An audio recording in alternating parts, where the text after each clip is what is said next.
बुद्ध के पास कुछ दुखी लोग आए। सब लोगों ने उनसे अपनी चिंता और दुख का इजहार किया। इस कहानी में हम आगे जानेंगे कि गौतम बुद्ध ने इन सभी लोगों की समस्याओं को दूर कैसे की। नमस्कार मित्रों, Dinesh inspired voice YouTube channel में आपका दिल से स्वागत है। वीडियो को लाइक, चैनल को सब्सक्राइब जरूर कीजिएगा। एक समय की बात है, महात्मा बुद्ध के पास कुछ दुखी लोग आए। सब लोगों ने उन्होंने अपनी चिंता और दुख का इजहार गौतम बुद्ध से किया। बुद्ध ने उनसे पूछा, तुम्हारी चिंता का कारण क्या है? एक आदमी ने कहा, हमारे पास पर्याप्त धन नहीं है। दूसरे ने कहा, हमें बीमारी है। तीसरे ने कहा, हमारा परिवार हमसे प्यार नहीं करता। उन सभी लोगों की बात सुनकर बुद्ध ने उन्हें समझाया कि धन, स्वास्थ्य या परिवार की प्रेम कमी आपके दुख का असली कारण नहीं है। वास्तव में दुख का कारण है हमारी मानसिक स्थिति और हमारे अनुभवों के साथ हमारी अनुमति। बुद्ध ने उन्हें ध्यान करने की और आत्मसमर्पण की शिक्षा दी ताकि वे अपने दुख से मुक्त हो सकें। बुद्ध ने उन्हें ध्यान की प्रैक्टिस करने का सुझाव दिया और उन्हें आत्मसमर्पण की भावना सिखाई।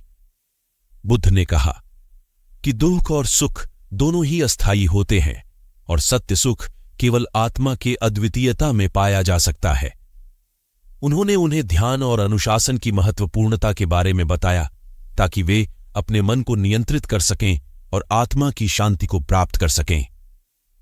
बुद्ध ने बताया कि जीवन में स्थितियों के साथ सामंजस्य बनाए रखने की कला केवल स्वीकार करने में है, न कि संघर्ष करने में। बुद्ध के उपदेशों के प्रेरणादायक शब्दों से वे लोग समझ गए कि सच्चा सुख और शांति सिर्फ अंतर्मुखी खोज में है। बुद्ध के उपदेशों के प्रेरणादायक शब्दों से वे लोग समझ गए कि सच्चा सुख और शांति सिर्फ अंतर्मुखी खोज में है। उन्होंने ध्यान और सम्यक दृष्टि के माध्यम से आत्मा की अमरता का अनुभव किया और अपने दुखों से मुक्ति प्राप्त की। इस अनुभव से उन्होंने अपने जीवन को पूरी तरह से परिवर्तित किया और दुख से लड़ने की जगह सुख की असली स्रोत की खोज में लग गए। गौतम बुद्ध के उपदेशों के प्रेरणादायक शब्दों का पालन करके वे लोग संगीत और प्रेम के जीवन का आनंद और आत्मसंतोष का अनुभव करने लगे।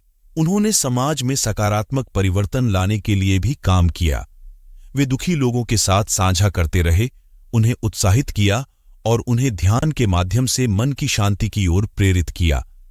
इस तरह गौतम बुद्ध ने न केवल अपने स्वयं के दुख से मुक्ति प्राप्त की, बल्कि उन्होंने दूसरों को भी दुख से मुक्ति की ओर आग्रहित किया। उनके उपदेशों और उदाहरण से उन्होंने लोगों को दिखाया कि सच्चा सुख और शांति अंतर्निहित है और वे अपने जीवन को प्रकार के साथ जी सकते हैं। गौतम बुद्ध का संदेश अब भी हमारे समय में उतना ही महत्वपूर्ण है।